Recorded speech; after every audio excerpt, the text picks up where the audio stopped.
Welcome to Shield of the Republic, a podcast sponsored by the Bulwark and the Miller Center of Public Affairs at the University of Virginia, and dedicated to the proposition first articulated by Walter Lippmann during World War II, that a strong and balanced foreign policy is the shield of our democratic republic. I'm Eric Edelman. I'm a counselor at the Center for Strategic and Budgetary Assessments, as well as a Bulwark contributor and a non-resident fellow at the Miller Center. I'm joined by my partner in this strategic enterprise, Eliot Cohen, the Robert Osgood Professor at Johns Hopkins School of Advanced International Studies, and the Arleigh Burke Chair in Strategy at the Center for Strategic and International Studies. Welcome, Eliot. We have plenty to talk about today. We certainly do. We certainly do. Eliot, you have just written a terrific piece in The Atlantic about why Americans can't seem to accept the fact that Ukraine is winning. It comes a week or so after our former SAIS colleague, Frank Fukuyama, published a piece in American Purpose saying that we have to get ready for Russia's defeat. I mean, in some sense, they're flip sides of the same coin. Walk us through the argument in your Atlantic piece, if you would. I think it'd be useful for our listeners to hear you go through it. Sure. Well, there are really two different pieces to this. What's going on the ground in Ukraine, and secondly, what are the cognitive filters and barriers that we have to accepting what the facts have to tell us. And I guess I want to preface my remarks by saying that unquestionably the people of Ukraine are suffering terribly in this war. Ukrainian cities are being battered. Russian forces are committing war crimes for which there should be justice administered down the road. But the reason why I think the Ukrainians are doing a lot better than they've been given credit for is, just empirically. So the Russian armies have really not been able to move except a bit in the south, where all of the conditions favor them, proximity to their bases and so forth. What we know is that there are large elements of the Russian plan that failed. They've not been able to suppress Ukrainian air defenses. They've not been able to suppress the Ukrainian Air Force. Even the lower estimates of Russian losses are quite staggering. There was that story, which I'm sure you saw, which looks to me like a slip that was made in Russia, releasing that, there are probably something like about 10,000 Russian soldiers who've been killed in action. Even the American estimates, which are low, are 7,000 to 8,000, which is a very high number. If you look at accounts of tactical engagements, there haven't been that many accounts, but those that there have been, you really see the Russians at a disadvantage. There was a very good piece in the Wall Street Journal by Yaroslav Trofimov about a battle at Voznesensk. Yeah, terrific piece. Indicates just the degree of success the Ukrainians have been having. In fact, we know the Ukrainians have conducted counterattacks and been able to retake some ground. And you're really beginning to see signs of Russian morale cracking, including not only desertions, but abandonment of equipment. I mean, it's quite staggering. If you look at the Ukrainians have actually captured more equipment than they've lost. And if you look at the Russian equipment, what's quite stunning to me is that you have as many pieces of equipment that have been abandoned as have been destroyed or disabled. So that and a number of other indicators suggest to me that the Ukrainians are doing very well. And it's not implausible because, first, they are much better motivated. They are better trained. They seem in certain respects to be better equipped. And they do have behind them the serious resources from the United States, other Western countries, Turkey, and so forth. And I think this is something, obviously, there's a limit to what one can say about it. They have behind them the resources of Western intelligence. That I think is why their air defense system has been able to survive. Now, none of that's to say that a Ukrainian victory is foreordained. I don't believe that. And it's a war, things can change, and we don't have perfect visibility. But it is to say that on the whole, the Ukrainians have been quite successful. And we'll talk a little bit later on about what that means. But it does seem to me that the tide of battle has in a number of ways flowed in their direction. There's some exceptions, which we'll also discuss. As for why we have trouble accepting it, I think there are a number of reasons. The meta narrative about our side, meaning the West, if you think about Afghanistan, you think about Iraq, is one of failure or inadequacy or inability to achieve very much. And I think that has really tainted some of the coverage. There has been an understandable tendency, I think, to focus on the horrors of war, and it is horrific, of course. But that detracts from actually figuring out how the war on the ground is actually going. If during World War II you had just focused on the devastation of London and Coventry and so on, you wouldn't be getting a correct picture of where the war actually was. Furthermore, I think a lot of our perception has been shaped by expert analysis of the Russians and a certain degree of ignorance of the Ukrainians. So for one thing, there aren't that many specialists on the Ukrainian military, and I think we underestimated the impact of 8 years of training and preparation since 2014. On the other side, and I think there are long-term lessons here, it seems to me a lot of the Russian military analysts were mesmerized by Russian technology, some of which is pretty good, Russian numbers, and Russian doctrine. And there's just been way, way less attention paid to all the things that we know make a difference in war. Small unit leadership, for example. The Russians really don't have non-commissioned officers the way we understand them. And it shows. It shows in their completely terrible maintenance. It shows in their terrible small unit leadership or reactions to ambush. But by the way, I mean, even if you're an amateur, if you watch pictures of some of these engagements, you have to be struck by how tactically incompetent the Russians are in force-on-force fights. Now, again, I just want to stipulate, I think the Ukrainians are succeeding. That doesn't mean their success is inevitable. An enormous amount hinges actually on us and what we're willing to do. It hinges to some extent on what the Russians are willing to do. It's a very dangerous situation. But I'll just say one last thing. As you know, Eric, I've spent 3 decades teaching at SAIS. And the one book that I am glad that I've forced all my students to read is Karl von Clausewitz on war. And one of the things that Clausewitz has to teach us is that war is this contest of wills. Now, that doesn't mean that it's not something which, the use of intelligence and the common sense is unimportant. Far from it. He says the maximum use of force is by no means incompatible with the simultaneous use of the intellect. But I think we've lost that dimension of it. So it's not the case, as we think about the Russian military, for example, going forward, that it is this giant clanking machine which is impervious to emotional and psychological wear and tear. Very far from it. This is a test of will on both sides. In some ways, it's a test of which side will crack first. And at the moment, if you look at Russian forces, and the Russians have deployed, by some accounts, about 75% of their available combat forces, ground forces at least, Russian will looks to me to be more fragile than Ukrainian will. So I don't know. How do you react to all that? Yeah, at least on the battlefield, whether in capitals, that's a whole another question. No, look, I agree completely. I've been on any number of Zoom calls with a lot of Russian military analysts, some of them quite good, although I would say some of them maybe don't have the greatest political judgment. But the one thing that struck me both before and after the 24th of February was the degree to which the focus on the bean count, the focus on the number of battalion tactical groups being arrayed around Ukraine, the number of tanks, the number of artillery pieces and armored personnel carriers, etc., really blinded people to what the late Sir Michael Howard called the social dimension of warfare, the sort of human characteristics that you're talking about, small unit cohesion and leadership, etc.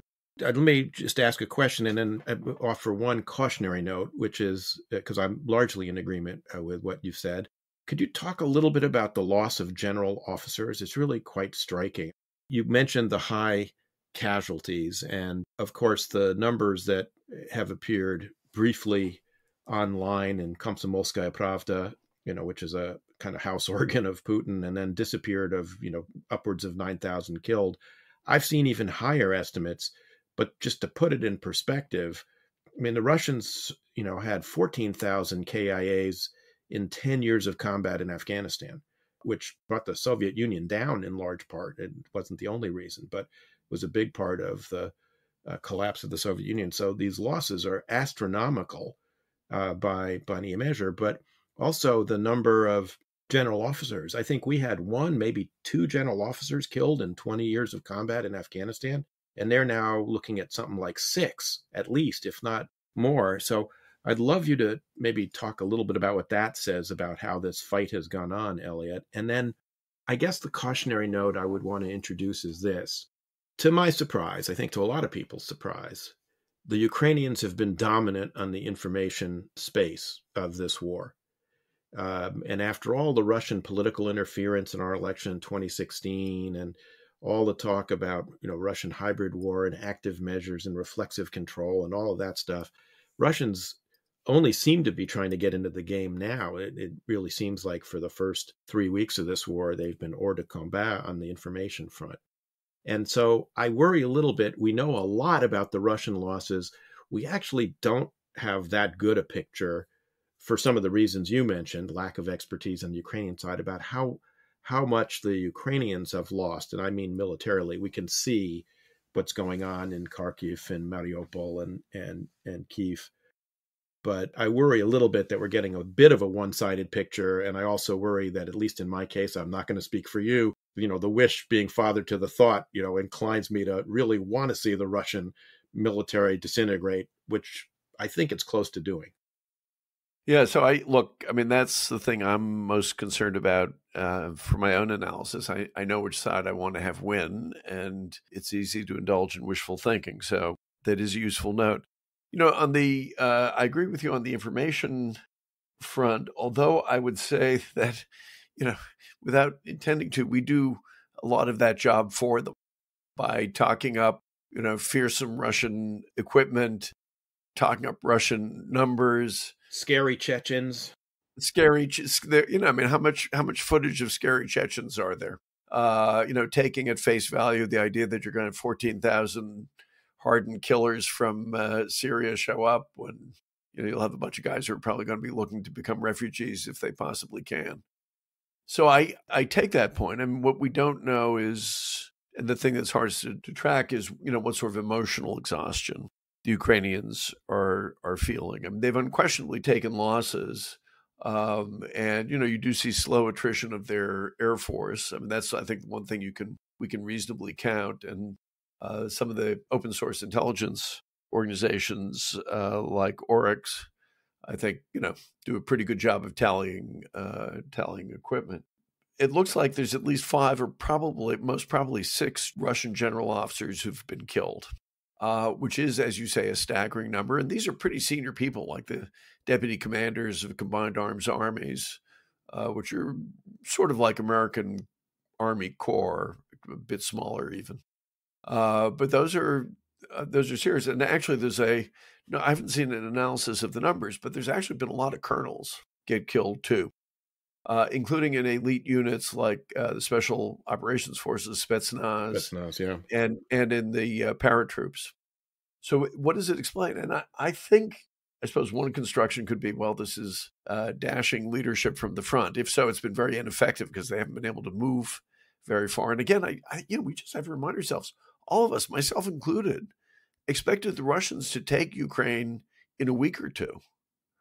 And it's just clear that's not going to happen. But the most likely thing is, what happens is they've got these vast forces they've deployed. They're getting stuck in all kinds of places. And so and they can't trust the initiative of the officers on the spot. So the senior guys have to show up. And so they come into contact. The other thing, though, that I think is pretty clear is their communications are terrible. And so we know that at least there's one case where they were using an open cell phone, which can be tracked. And, they ended up getting hit by an artillery strike. I think it again speaks to Russian lack of competence at some very basic things. By the way, one other thing we haven't really talked about is Russian resupply. So they've begun doing some resupply, most of it, again, committing war crimes by doing it in civilian vehicles. But, it's clear their troops are suffering from food shortages. And not just at the operational level. The fact that that is on one of their shopping lists with the Chinese, meals ready to eat. They can't even feed their troops. I mean, it tells you that there's a systemic problem here. Now, maybe they can still hold it together no matter what, but I just somehow feel that we're not assigning enough. We know these things, but I'm not sure we assign enough weight to them. Yeah, no, I mean, some of the video you see of, Russian troops looting gas stations or going through farms looting chickens, it really remind you of reading stories of the Red Army's advance towards Berlin, the tail end of the Second World War. It's really amazing. On the coordination front, too, it's been reported in the press that U.S. intelligence has had a hard time figuring out, who the overall commander of this affair is. And several people who follow this, some of the open source intelligence types have, like Rob Lee, for instance, have been pointing out that it looks like different Russian elements here, the different axes of advance, are fighting in different ways, that there's not some kind of coordinated plan. I mean, today I saw that, they've started shelling Mariupol now, not just from land, but from the Sea of Azov. They've got a couple of ships, so they're getting some naval shelling. In other places, you're seeing different kinds of approaches to all this, and everywhere you're seeing massive use of firepower, undisciplined, unrestrained firepower. Just to make a couple of observations about just things that seem to be going on today. I mean, you pointed out Ukrainians are taking back some territory, which is, an indication, obviously, that this is not going well for the Russians. Now, how much they can take back and hold, I think, is going to be, a major question. Everywhere the Russians have run into much fiercer resistance than they anticipated. In Mykolaiv, for instance, just before we came on the air, I've seen some indications that Russian troops northwest of Kyiv, near Bucha and Irpin, have been surrounded and cut off from their sources of supply by the Ukrainians, which, if true, I think suggests that they're going to have a whole lot more POWs. They already have a lot of POWs. They're already running into problems housing all the POWs that they have. And as you know, that can become actually a problem in war. It can get in the way of your operations. I guess two questions I have for you that I'd like to talk about. One is, we don't talk enough, I don't think, about the southern front and the march on Mykolaiv and the attempt to actually take Odessa, because that clearly is crucial. The Russians would like to take, and I don't just say that because my family partly is from Odessa. I'm not a homer rooting for the home team here, but if Ukraine lost Odessa, its main port on the Black Sea, it would cut off their sea access, which would be a major blow. There's been all this activity in the northern Black Sea. Today, the U.S. officials said there are 21 ships, 12 surface combatants, 9 tank carriers, kind of operating off of Odessa. To me, the idea that they're going to try and do an amphibious landing against a heavily defended port, given the degree of difficulty of executing that and the difficulty they've had just doing air-land combined operations, just strikes me as implausible. And it seems to me that we keep waiting for this assault on Odessa. I'm wondering whether this is just a lot of movement to keep Ukrainian forces pinned down in the south so they can't go up and join the fight outside of Kyiv and Mariupol and Kharkiv. So that's question one for you. Question two is this issue. Our president, President Biden, appears to have confirmed that the Russians used a hypersonic cruise missile, the Kinzhal, at least once, maybe twice in the last couple of days. I yield to you on this subject, but I don't quite see why the Russians would be doing that other than for, demonstrative effect. It doesn't really serve any military purpose. I mean, there's a lot of hype about hypersonics. Ballistic missiles fly at hypersonic speeds. So there's, a lot of hype about this. But why would the Russians do this? So, well, let me address those, and then I want to ask you some questions too. Yeah, I tend to think you're right. I think deploying ships off Odessa, it is intended to divert, distract. I mean, it's a standard thing you can do if you have sea power. You can get the other side nervous about where you're going to throw forces ashore. But of course, actually conducting amphibious landings is, as you say, very difficult, particularly if they're opposed. But the other thing is, there have now been a number of reports, and I'm beginning to believe them, of combat refusals by naval infantry. And if the Russians are begin to come apart at the seams, the way we will know that is that we will begin seeing more combat refusals and we'll see more unit collapses. For example, you mentioned that encirclement up north. That seems to me to be an indication that they're beginning to lose a grip, although, you're correct in saying the situation in the south is different from the north. So I think that analysis is correct. I also think, by the way, I mean, they will probably take Mariupol at some point. They haven't done it yet. They've massacred lots and lots of civilians. They've brought in the Chechens, who may or may not be good urban fighters. They're definitely good at torturing people. And what that means is that the remaining defenders of Mariupol are going to fight like hell. And I think if they actually try to take that city by sending armored forces in, they're going to pay a very, very heavy price for basically getting a bunch of ruins. Odessa, I think, would be an order of magnitude more difficult. It's a much bigger city. The Ukrainians have had time to dig in, to prepare, to do all the things that the urban warfare experts say that you need to do. On the hypersonic missile, who knows? I agree with you. It's militarily insignificant. Ballistic missiles, does it really make a difference if you're hit by a cruise missile as opposed to a hypersonic missile? I don't think so. But I do think there's an important point here, which is, what do the Russians have going for them? Fear. I think this is the most important thing. Anne Applebaum has a very powerful piece out in The Atlantic today, in which she says, okay, I'll leave the military and diplomatic stuff to the experts. But she said the most important thing is not to succumb to fear. And I would say that it is one of the few things that Vladimir Putin is really good at, playing to people's fears.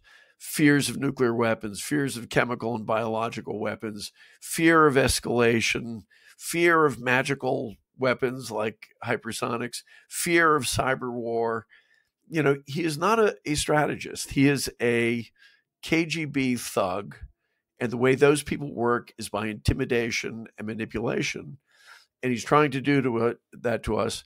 And I believe, and this is where I'd like to turn to you, I think, unfortunately, he's having some success. When I've spoken with not that many people in government, but some, and it drives me crazy how many of them worry about, well, there could be escalation. There could be, we don't want this to get out of hand.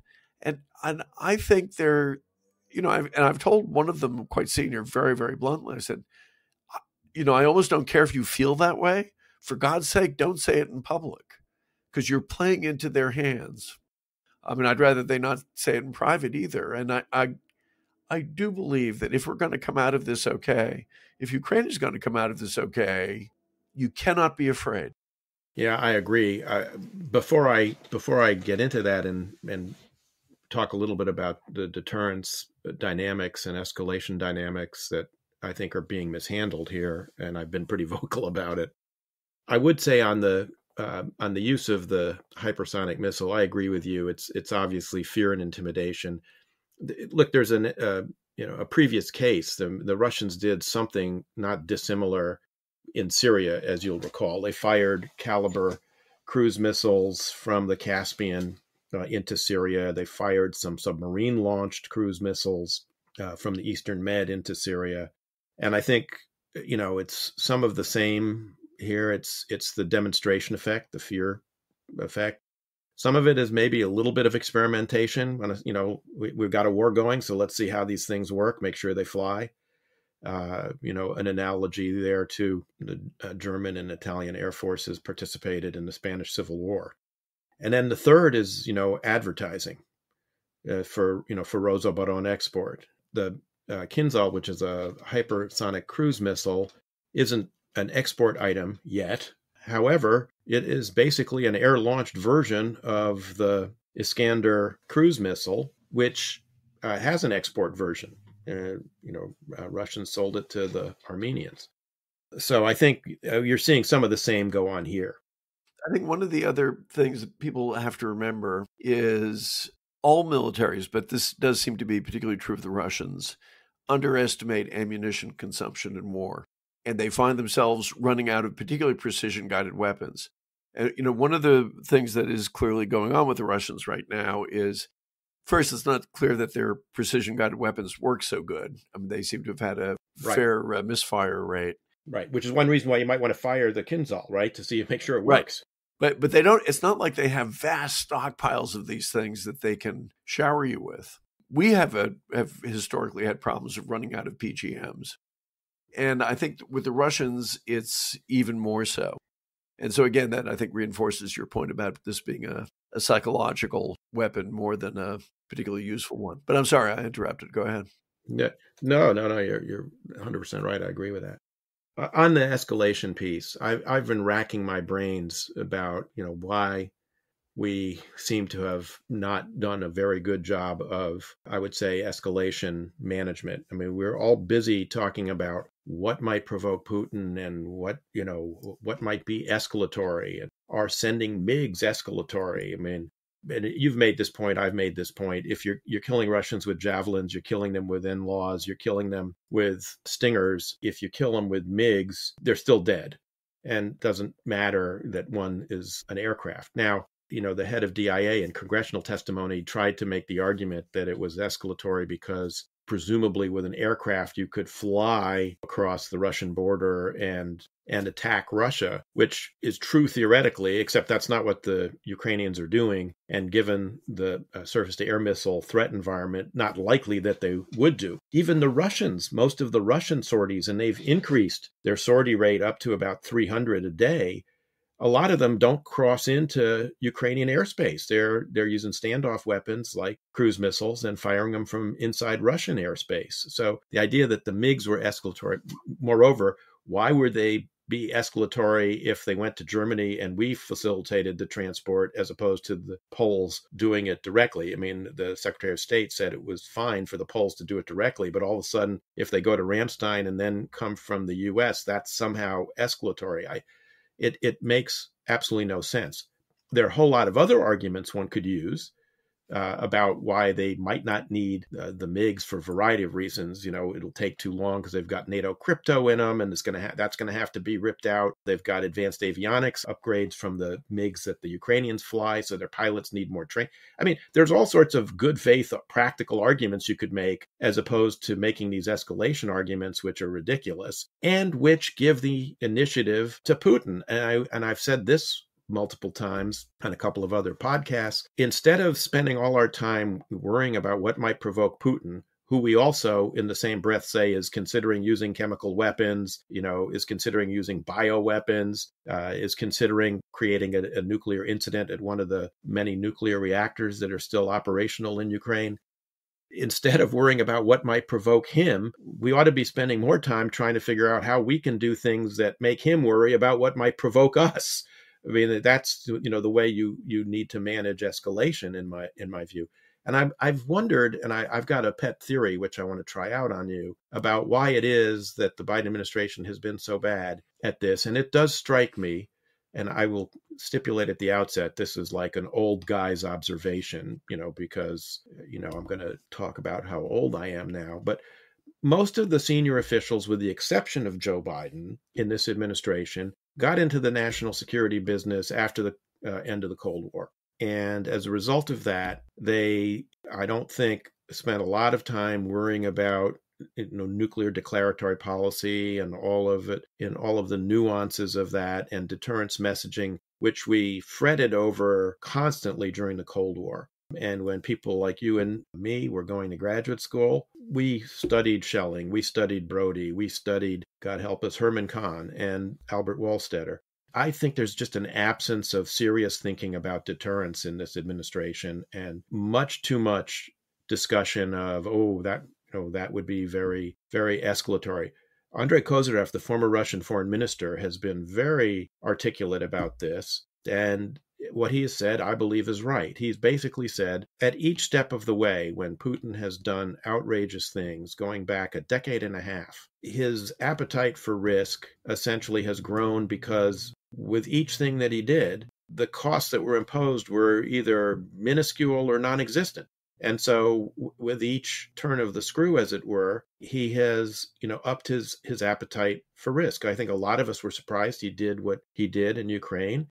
because this was a much bigger roll of the dice than he's ever taken before. But if you've poisoned Litvinenko in downtown London and had a British House of Commons report that concludes that it was ordered at the highest level of government and nothing much really happens to you, if you invade Georgia and nothing much really happens to you, if you seize Crimea and then destabilize the Donbass, and you get kind of a slap on the hands with some sanctions, which if you read today the account in the Post, even a lot of Obama and Biden administration veterans of 2014, 2015 admit now was way too mild. If you've killed British citizens with banned chemical weapons and nothing much happens to you, and you try to assassinate Navalny and nothing much happens to you, your appetite for risk grows. And this is why the deterrence piece is so important and so frustrating, that I think it's been so badly mishandled. The Biden administration's handled a lot of other things well, but this not so well. I agree with that. But I think it's even more elemental than that. I think the leadership generation that you have in place, no matter when they were born, has been shaped by 2 decades of basically unfortunate war. And, is just very wary of things getting out of hand, assumes that military initiatives will usually fail in some way. Look, even the administration you and I were part of was skittish to a degree that was damaging, I believe, in dealing with Iran or dealing with Pakistan. I vividly remember the two of us complaining to one another about that. And I think Georgia. Absolutely. And I think what you don't have in the administration, and frankly, in some of the senior leadership, military leadership as well, is that visceral desire to beat the other guy and not to let them get away with it.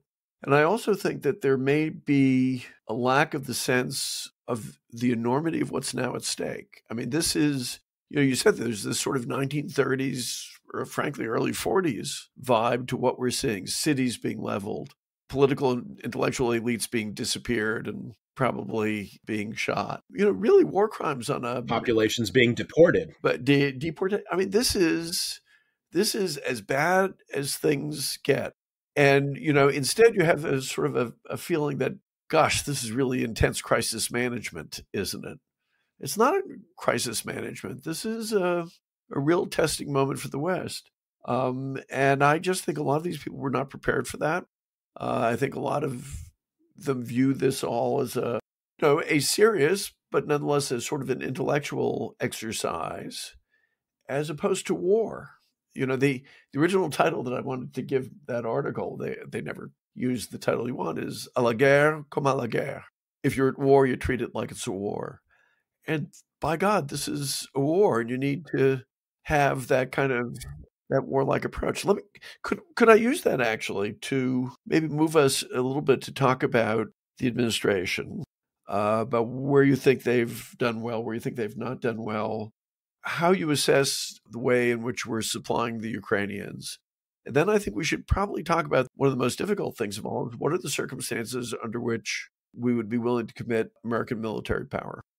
Where I think they've done well has been in rallying the alliance, in planning for the sanctions, including a lot of sanctions I think that Putin didn't anticipate. They were able to pierce what he thought was the sanctions proofing that he had done by amassing this large war chest of foreign exchange, which he now basically can't use, that's no small achievement, and it deserves a lot of credit. And in particular, I give credit to Tony Blinken as Secretary of State, who's been peripatetic in getting around and working with the allies, kind of viewing to the playbook of my old boss, the late George Shultz, who talked about alliance management and coalition maintenance as sort of gardening, got to be at it constantly. And I think Secretary Blinken has done that. On the deterrence piece of this that we've just been talking about, I think they tried to do deterrence by disclosure before February 24th. And I think that had some benefits. I mean, it had the benefit of forcing the Russians to deny that they were going to invade Ukraine. Those repeated denials now since the 24th of February have created a presumption of disbelief, which I think has helped the Ukrainians dominate the information space. And I think it did also buy them some time to provide some additional weapons, et cetera. But with the weapons shipments and with the training, there's been, a sense I've had all along that it's been a bit of a day late and a dollar short. Everything that has been done should have been done sooner and should have been done faster, in part because, as you say, they're treating this like the drôle de guerre, a phony war, as opposed to a real war. And I think in part that was because of what you identified in your Atlantic essay. They thought the Ukrainians were going to get walloped and fold up very quickly. So no point in giving a lot of military equipment to someone who's going to lose fast.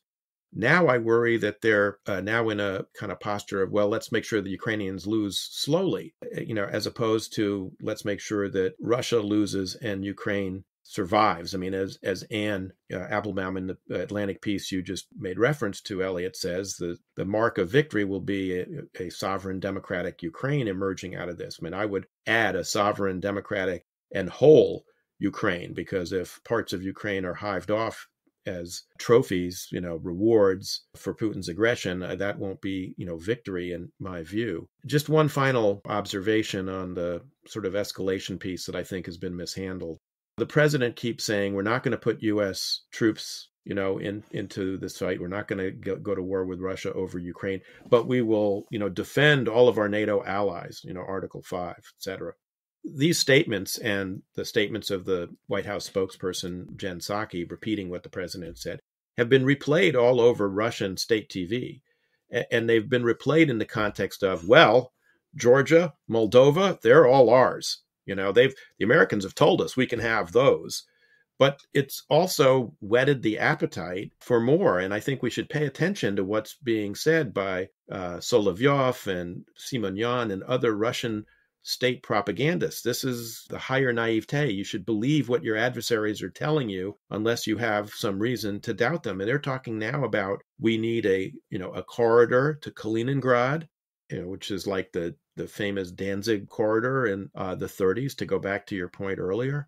Poland, Warsaw could be gone in 30 seconds, if we launch a nuclear strike. The Baltics, they really belong to us too, just like Ukraine.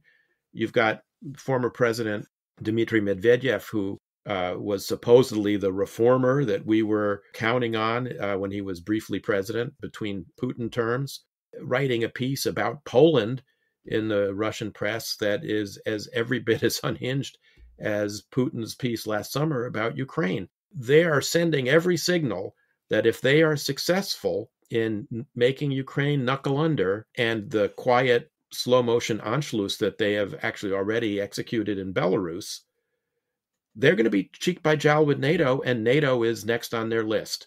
And if people think the escalation dynamics are tricky now, they become much more serious and much more dangerous when we get to that point.